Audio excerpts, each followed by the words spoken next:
I know what you did last summer का यहाँ से पार्ट 2 शुरू होता है। इसका नाम है I still know what you did last summer.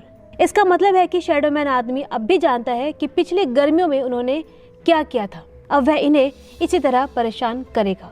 Part 1 के लास्ट सीन में हमने देखा कि जूली ने शीशे पर आई नो लिखा हुआ देखा है। वास्तव में वह सिर्फ उसका सपना था। उस घटना के बाद जूली को भयानक सपने आते हैं। ये उसके डर के कारण था।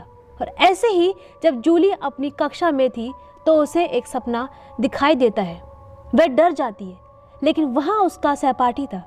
वह उसे कहता है कि सब ठीक हो जाएगा। अब पार्ट 1 में जूली की जान बचाने वाले पुराने दोस्त का नाम रे रखा गया।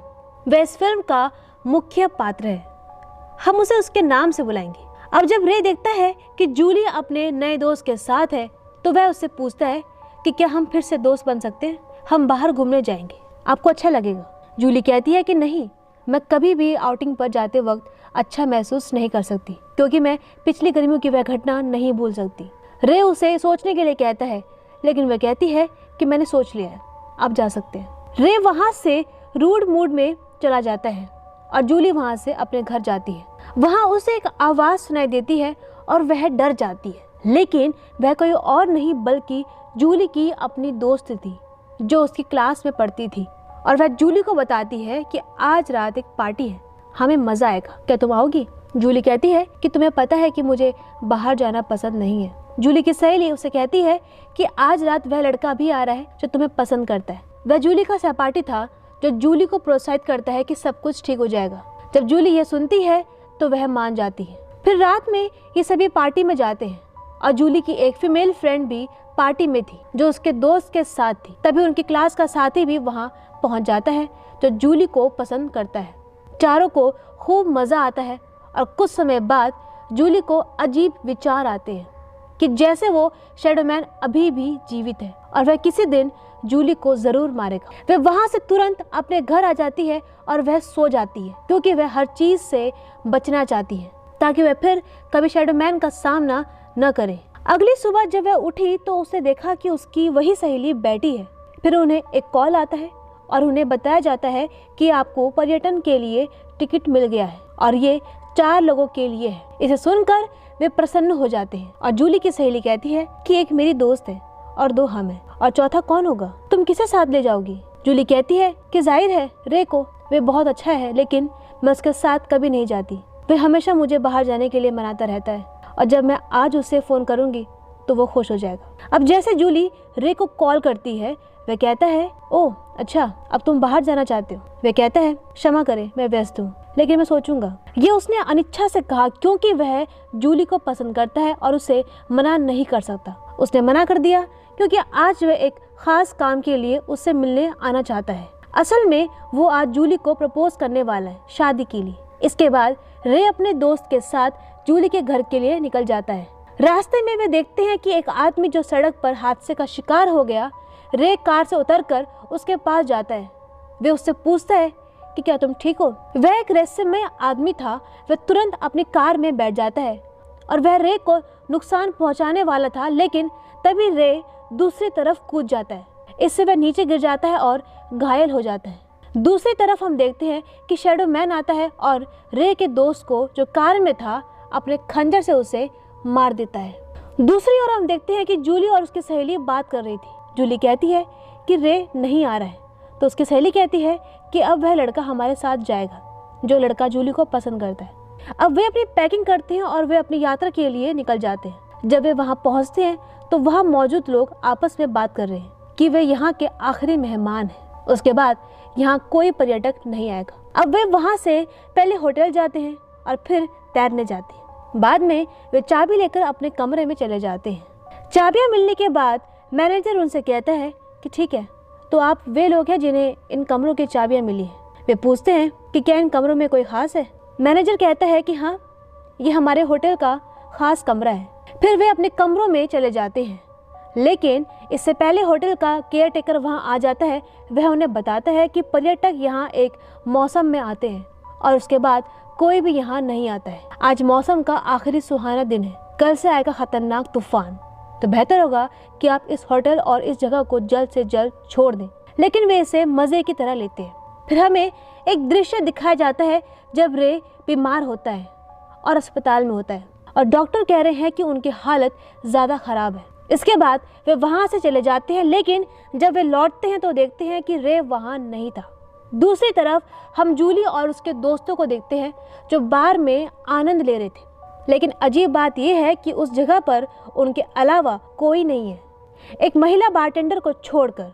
वे गाना शुरू करते हैं, लेकिन तभी उन्हें अपने सामने कुछ लिखा हुआ दिखाई देता है। वह था I still know what you did last summer. ये देख जूली चिल्लाने लगती है और उसके दोस्त कहते हैं कि जूली यहाँ ऐसा नहीं करती, और जूली अपने कमरे में चली जाती है। उसे अपने कमरे में एक पत्र मिला जिसमें उसका नाम लिखा हुआ था। इसमें एक सरप्राइज था और पहले तो लगता है कि इसमें भी कुछ ऐसा ही लिखा होगा जो सर्कुलेटिंग कोटेशन पूरी फिल्म में दिखता रहा, लेकिन वह पत्र उसके सहपाठी ने लिखा था। वह उसमें उसे एक गुलाब भी देता है और आश्चर्य के तौर पर फिर हम रे को देखते हैं जो जूली से संपर्क करने की कोशिश कर रहा है। यहाँ तक कि वह होटल के नंबर पर भी कॉल करता है, लेकिन कोई उसका फोन नहीं उठाता। और अगले दिन हम देखते हैं कि जब जूली नहाने के बाद बाहर आती है तो उसे लगता है कि उसकी अलमारी में कोई है। उसने अलमारी खोली तो अंदर एक लाश पड़ी मिली। ये देखकर वह चिल्लाने लगती है और अब वहाँ होटल का स्टाफ भी आता है। उसकी सहेली भी वहाँ थी और जूली उन्हें सब कुछ बताती है और साथ ही वह रे को फिर से कॉल करती है, लेकिन कोई कांटेक्ट नहीं हो पाता क्योंकि यह तूफान का समय था। जूली उनसे पूछती है कि हमें यहाँ से जाना है। कर्मचारी उसे नजरअंदाज करते हुए वहाँ से चले जाते हैं। अब सीन शैडो मैन पर जाता है। वे एक एक कर सभी को अपने खंजर से मार रहा था, कोई भी अपनी जान नहीं बचा सका। अब हम देखते हैं कि रे के पास वह अंगूठी है जो उसे जूली को देनी है। वह अंगूठी के बदले में एक बंदूक खरीदता है। फिर हम जूली को देखते हैं जो चिंतित है कि तूफान थमने तक उन्हें इसी होटल में रहना है। उसे चिंतित देखकर उसकी सहेली उसके पास आती है और कहती है कि चलो बाहर चलते हैं। जैसे ही वे बाहर जाते हैं वे देखते हैं किसी ने मैनेजर को बुरी तरह से मार डाला है। दीवार पर उसके खून से लिखा है कि मुझे अब भी पता है कि तुमने पिछली गर्मियों में क्या किया था। जूली यह मैसेज सभी को दिखाती है और कहती है कि हमारा यहाँ रहना अच्छा नहीं है। वे सब अब होटल के बाहर आ जाते हैं और यहाँ पर जूली के दोस्त उसे समझाते हैं कि हमारा दुश्मन कौन है और हमें कौन मारेगा। क्या तुम सामने ये तूफान देख रहे हो? जहाज भी नहीं है, हम कैसे जाएंगे? तब जूली चुप हो जाती है। उनके साथ दो लड़के योजना बनाते हैं कि हम यहाँ से नहीं जा सकते, लेकिन हम उस आदमी को पकड़ सकते हैं जो यहाँ सबको मार रहा है। हम उसे पकड़कर मार देंगे। फिर वे सभी होटल में हथियारों की तलाश करने लगते हैं।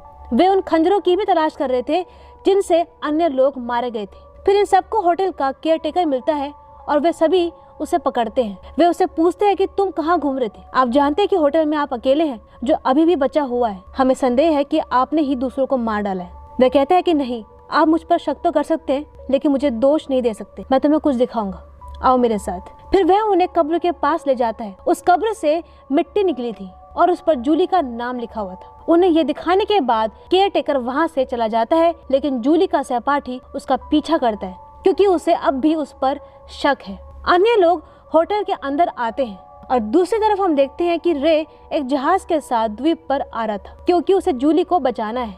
उसे इस बात की चिंता थी कि जूली उसकी कॉल अटेंड क्यों नहीं कर रही है। वहीं दूसरी तरफ जब वे होटल के अंदर जाते हैं तो वहाँ उन्हें वह महिला बारटेंडर नजर आती है, लेकिन तभी वह शैडोमैन भी वहाँ आ जाता है। वह उन पर हमला करने वाला था, लेकिन वे अपनी जान बचाते हुए बाहर निकल जाते हैं। लेकिन वहाँ जो कुछ था उसे देखकर वे हैरान हो जाते हैं। हर जगह ताजा शवों से भरी हुई थी, जैसे उन्हें अभी अभी मारा गया हो। इससे पहले कि शैडोमैन आए और उन पर हमला कर दे, वह लड़का जो केयरटेकर का पीछा कर रहा था वह वहां आ जाता है। वह उन्हें अपने साथ होटल के अंदर ले गया। फिर जूली के महिला मित्र और बारटेंडर दवा लेने जाते हैं। फिर होटल में हमें एक बड़ा रहस्य पता चलता है कि शैडोमैन कोई और नहीं बल्कि जूली का यही क्लास फेलो था। वह जूली को अपने साथ सुनसान जगह पर ले जाता है और दूसरी ओर हम देखते हैं कि केयरटेकर जो जूली की महिला मित्र और बारटेंडर मिलते हैं तो केयरटेकर उन्हें यह भी बताता है कि असल में वह शैडोमैन कौन है और उसने उस केयरटेकर पर भी हमला कर दिया था। फिर हम देखते हैं कि जूली का क्लासमेट उसे कब्रिस्तान ले जाता है। वहाँ हम एक आदमी को देखते हैं जिसे भाग 1 के अंत में मरते हुए दिखाया गया था। उसका अंत स्पष्ट रूप से नहीं दिखाया गया था। उसका हाथ कटकर समुद्र में गिर गया था और अब उसने अपने हाथ की जगह एक नुकीला डंडा रखा है। असल में ये दोनों खतरनाक आदमी ही बाकी सबको मार रहे थे और यहाँ वे जूली को भी मारने वाले थे।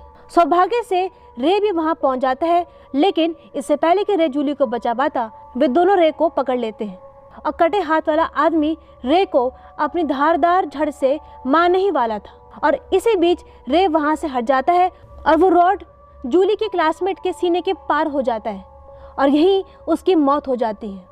अब कटे हाथ वाला आदमी बचा था। जूली और रे ने उसे गोली मार दी और उसे मार डाला। इसका मतलब यहीं पर उनकी कहानी खत्म हो जाती है।